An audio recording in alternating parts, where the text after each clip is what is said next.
ఆంధ్రప్రదేశ్ ముఖ్యమంత్రి వర్యులు నారా చంద్రబాబు నాయుడు అలాగే ఉప ముఖ్యమంత్రి పవన్ కళ్యాణ్ ఇద్దరు భేటీ అయ్యారు. ఆ భేటీలో భాగంగా చాలా అంశాల మీద చర్చించారు. ఏ అంశాల మీద చర్చించారు అనేది మనం పూర్తి స్థాయిలో విశ్లేషణ చేసుకుందాం. ప్రస్తుతం మనతో పాటున్నారు ప్రముఖ రాజకీయ విశ్లేషకులు, ప్రముఖ సీనియర్ జర్నలిస్ట్ డివిఎస్ గారు మనతో ఉన్నారు. వారితో మాట్లాడదాం. సార్ నమస్తే. సార్ నమస్తే. చంద్రబాబు గారు పవన్ కళ్యాణ్ గారు భేటీ అయ్యారు. భేటీలో కీలకమైనటువంటి అంశాల మీద కూడా చర్చించారు. ఏంటి సార్ అసలు ఏ అంశాల మీద ప్రధానంగా చర్చ జరిగింది అంటే ఏం చెప్తారు? సీఎం చంద్రబాబు, డిప్యూటీ సీఎం నిన్న కూడా ఫేస్ టు ఫేస్ ఇద్దరే ఏకాంతంగా గంటన్నర సేపు మాట్లాడారు. అవును. ఈరోజు ముగ్గురు ఏది కూటమి పెద్దలు, మరి అటు మాధవ్, ఇటు పవన్ కళ్యాణ్, నెక్స్ట్ చంద్రబాబు. ఒకవైపు ఏది ఆంధ్రప్రదేశ్ మరి 20 ఏళ్ల ఈ 20 నెలల తాజా రాజకీయ పరిస్థితులు. ఇప్పుడు ఇదే సిబిఐ ఈ సిట్ ఛార్జ్ షీట్. ఆ ఛార్జ్ షీట్లో లేని అంశాలు ఉన్నట్టుగా జగన్మోహన్ రెడ్డి అసలు నెయ్యి కల్తీ కాలేదని ప్రచారం చేయటం, ఈ గుళ్ళల్లో పూజలు చేయించటం, ఏదో నింద పరిహార హోమాలు పెట్టడం, ఆ ఫ్లెక్సీలు, అసలు ఉద్రిక్తత వాతావరణాలు, లేని శాంతి భద్రతల సమస్య సృష్టించటం, రెచ్చగొట్టే వ్యాఖ్యలు చేయడం, అంబటి రాంబాబు బూతులు, జోగి రమేష్ బూతులు, వాళ్ళ ఇళ్ళు మనం చూసాం ధ్వంసం చేయటం, లేకపోతే అక్కడ కాలబెట్టడం. అసలు ఎందుకు ఇలా జరుగుతుంది? ఈ పరిణామాలు ఏంటి? జగన్మోహన్ రెడ్డి ఏం చేయాలనుకుంటున్నాడు? అతని కదలికలు ఎలా కంట్రోల్ చేయాలి? వైఎస్ఆర్ కాంగ్రెస్ పార్టీ అరాచకాలను ఎలా నియంత్రించాలి? నిజాన్ని ప్రజల్లోకి ఎలా పంపాలి? ఇప్పుడు జరుగుతున్న అభివృద్ధి, తెస్తున్నటువంటి పెట్టుబడులు, ఇస్తున్నటువంటి కేంద్రం నిధులు, కల్పిస్తున్నటువంటి ఉపాధి యువతకి, ఒకవైపు హామీలు నెరవేర్చినవి, వీటన్నిటిపై కేసు విషయంలో తప్పు చేసి కూడా బుకాయించేటువంటి ప్రయత్నం చేయడం, అలాగే కులాల మధ్య చిచ్చుకు సంబంధించినటువంటి దాన్ని, అలాగే జగన్మోహన్ రెడ్డి చేస్తున్నటువంటి అరాచకాలను, ఆయన కులాల మధ్య విద్వేషాలు రెచ్చగొట్టేలాగా చేస్తున్నటువంటి ప్రసంగాలను, వీటిని ఎలా తిప్పికొట్టాలి అనే దాని మీద ప్రధానంగా చర్చ జరుగుతుండొచ్చు అంటారు. అంతే కదా. ఇప్పుడు 20 నెలలుగా రాష్ట్ర నిర్మాణం కోసం మనం ఇంత కష్టపడి పనిచేస్తున్నాం.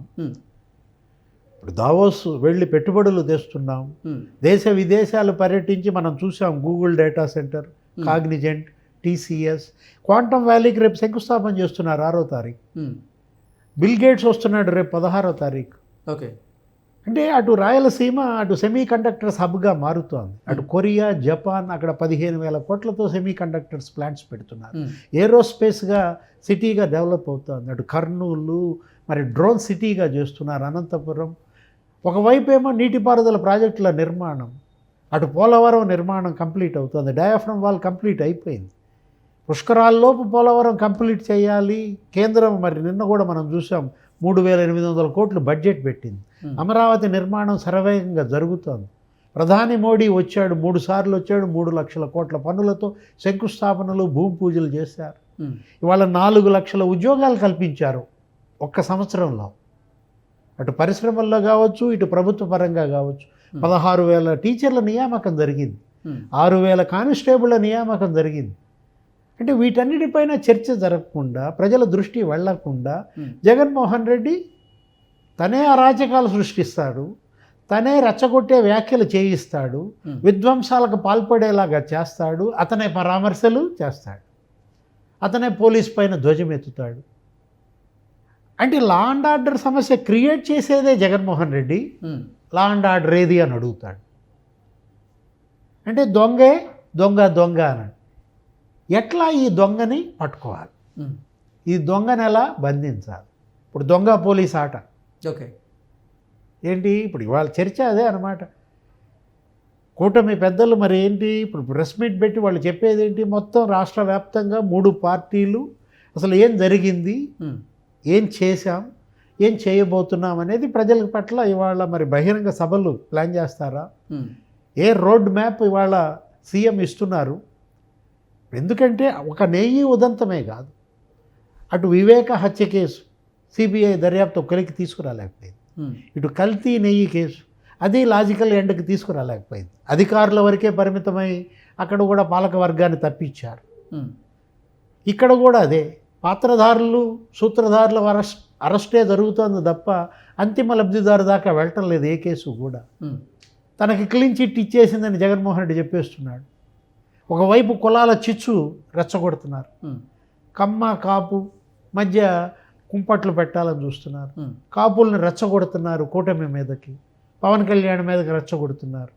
మరోవైపు ఏంటి అడపా అక్కడక్కడ వీళ్ళు చేసినటువంటి పొరపాట్లు, ఉమ్, ఎమ్మెల్యేల స్థాయిలో తప్పటడుగులు, కొంతమంది ఎమ్మెల్యేల పైన వ్యతిరేకత, మరి ఆరవ శ్రీధర్ ఉదంతం కావచ్చు, అట్లాగే తెలుగుదేశం ఎమ్మెల్యేల ఉదంతం కావచ్చు, వాటిని అడ్డం పెట్టుకుని వాళ్ళ మీడియా ఏ విధంగా అసలు బురద జల్లుతోంది. ఉమ్, ఇప్పుడు ప్రజలు చర్చిస్తున్నారు, జగన్మోహన్ రెడ్డి హయాంలో ఎమ్మెల్యేల పైన ఏమైనా చర్యలు తీసుకున్నారా, ఉమ్, ఎంపీల మీద ఏమైనా చర్యలు తీసుకున్నారా?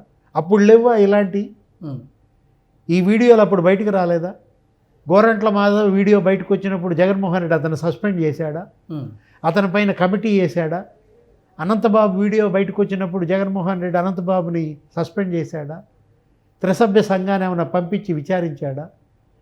ఇప్పుడు మరి తెలుగుదేశం ఆదిమూలంను సస్పెండ్ చేసింది. ఉమ్, ఇప్పుడు జనసేన అరవ శ్రీధర్ పైన వాళ్ళ విచారణ జరుగుతోంది. ఉమ్, అంటే కంట్రోల్ ఇవాళ ఏంటి, అటు పార్టీల్లో, తెలుగుదేశంలో, జనసేనలో, బీజేపీలో మరి ఒక రకంగా ఏంటి క్రమశిక్షణ, గట్టు దాటిన వాళ్ళని మళ్ళీ చర్యలు తీసుకోవటం, ఉమ్, వాళ్ళని కంట్రోల్లో పెట్టడం, వీటన్నిటిపైన ఈరోజు సీఎం డిప్యూటీ సీఎం డిబేట్ చర్చ. ఉమ్, ఇప్పుడు ఒకటి జగన్ ఎలా కట్టడి చేయాలి, ఉమ్, రెండు పార్టీల్లో క్రమశిక్షణ ఎలా తేవాలి, ఉమ్, మూడు చేసిన అభివృద్ధిని, సంక్షేమాన్ని, పెట్టుబడులని, ఉపాధిని ప్రజలకు ఎలా తెలియజెప్పాలి. ఉమ్. రాజ్యసభ సీట్లే వచ్చాయి. ఎగ్జాక్ట్లీ సార్, రాజ్యసభ సీట్లకు సంబంధించి ఎటువంటి నిర్ణయం తీసుకునేటువంటి అవకాశం ఉందంటారు? అంటే అసలు విషయం చెప్పకుండా మీరు ఈ సోదంతా ఏం మాట్లాడారంటావా? అంటే రాజ్యసభ ఇప్పుడు 4 సీట్లు ఖాళీ అయ్యాయి. ఉమ్, ఆ 4 సీట్లు మరి ఎవరెవరికి ఏ పార్టీకి ఎంత ఇవ్వాలి? ఉమ్, ఇప్పుడు యాక్చువల్గా వీళ్ళేంటి గెలిచిన సీట్ల ప్రకారం 135 సీట్లు తెలుగుదేశం, ఉమ్, 21 సీట్లు జనసేన, 8 సీట్లు బీజేపీ ఏదో గెలిచారు కదా అసెంబ్లీ సీట్లు. ఆ ప్రాతిపదికన ఇవాళ మరి రాజ్యసభ సీట్లు కూడా పంచితే ఉమ్, 3 సీట్లు తెలుగుదేశం, ఉమ్, 1 సీటు జనసేన బీజేపీకి ఉమ్, పంచేటట్ట, ఓకే, లేదు 2 సీట్లు తెలుగుదేశంకి ఇచ్చి బీజేపీకి 1 జనసేనకి 1 ఇవ్వడమా? ఉమ్, ఆ కాంపోజిషన్ ఇప్పటి వరకు జరిగిన కార్పొరేషన్ చైర్మన్లు, ఉమ్, ఆలయ కమిటీల చైర్మన్లు వేశారు కదా. అవును. తెలుగుదేశంకి ఎంత, ఇప్పుడు తెలుగుదేశంకి పలానా 80%, ఉమ్, మరి జనసేనకి 15%, బీజేపీకి 5%, ఏదో ఉందో వాళ్ళ యొక్క కాంపోజిషన్. దాని ప్రకారమే రాజ్యసభ సీట్లు కూడా పంపిణీ జరుగుతుందా?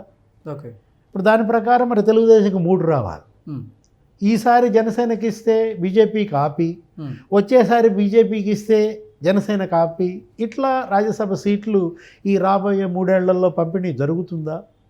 ఆ సీట్లు ఎవరికి ఇస్తారు? ఉమ్, ఎగ్జాక్ట్లీ. నెక్స్ట్ జనసేన సీట్ ఇస్తే Hmm. మరి ఎవరికి ఇస్తారు? లింగమనేనికి ఇస్తారనో ఏదో అంటున్నారు. Hmm. లేదు అసలు చిరంజీవికి ఇస్తారా? ఉమ్, ఆయన గతంలో రాజ్యసభ చేశారు. అవును, ఆల్రెడీ మరి నాగబాబుకి ఎమ్మెల్సీ ఇచ్చినప్పుడు ఇంకా మరీ కుటుంబ పార్టీ అయిపోద్దని ఆపుతారా? ఉమ్, చిరంజీవికి ఆపేసి మరి లింగమనేనికి ఇస్తారా? ఓకే, మరి ఇక్కడ ఎవరికి ఇస్తారు? ఎక్కడ ఈ తెలుగుదేశం పార్టీలో ఉమ్, సానా సతీష్కి మరి మొన్న కేవలం 1.5 సంవత్సరం ఉంది ఉమ్, కాబట్టి ఆయనకి మళ్ళీ ఇంకో పీరియడ్ ఇస్తారని రకరకాల ప్రచారం జరుగుతోంది. ఉమ్, ఏది మరి తెలుగుదేశం మరి పార్టీ కోసం పనిచేసిన వాళ్ళు ఉన్నారు, దాంట్లో మళ్ళా కులాల కాంపోజిషన్ ఉంటుంది. ఉమ్, బీసీల పార్టీ అని కదా ఉమ్, తెలుగుదేశం మీద ముద్ర. ఒక బీసీకి ఇస్తారు, మరి కమ్మకి కనుక జనసేన ఇస్తే తెలుగుదేశం కమ్మకి ఇవ్వటం ఆపుద్దా? ఉమ్, ఉం? మరి కమ్మపాటి రామ్మోహన్ రావు గారు మరి ఆయన చాలా కాలం నుంచి వెయిట్ చేస్తున్నాడు, ఓకే, మరి ఆయనకి ఈసారన్నా ఇస్తారా?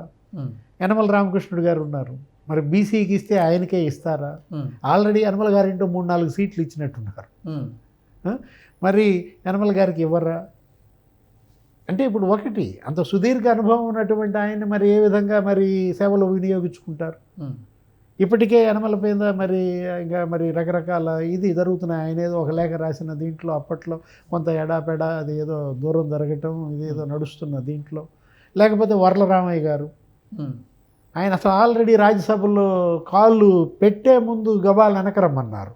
ఓకే, గతంలో ఏదో ఆయనకి ఇచ్చినట్టే ఇచ్చి ఉమ్, ఆగి మరి అప్పుడు కనకమేడల రవీంద్ర కుమార్ గారికో ఎవరికో ఇచ్చినట్టున్నారు. మరి ఆ సీట్ ఆయనకి ఇవ్వాల్సిన అవసరం ఉంది కాబట్టి మళ్ళీ ఆయన పరిగణిస్తారా? ఓకే, ఎస్సీ కింద లేదు, వాళ్ళ అబ్బాయి కుమార్ రాజా గెటు ఎమ్మెల్యే ఇచ్చారు కాబట్టి మరి ఒక కుటుంబంలో చాలంటారా? ఉమ్, చూడాలా ఎలాంటివి పరిణామాలు ఉంటాయో. Okay okay sir, thank you so much.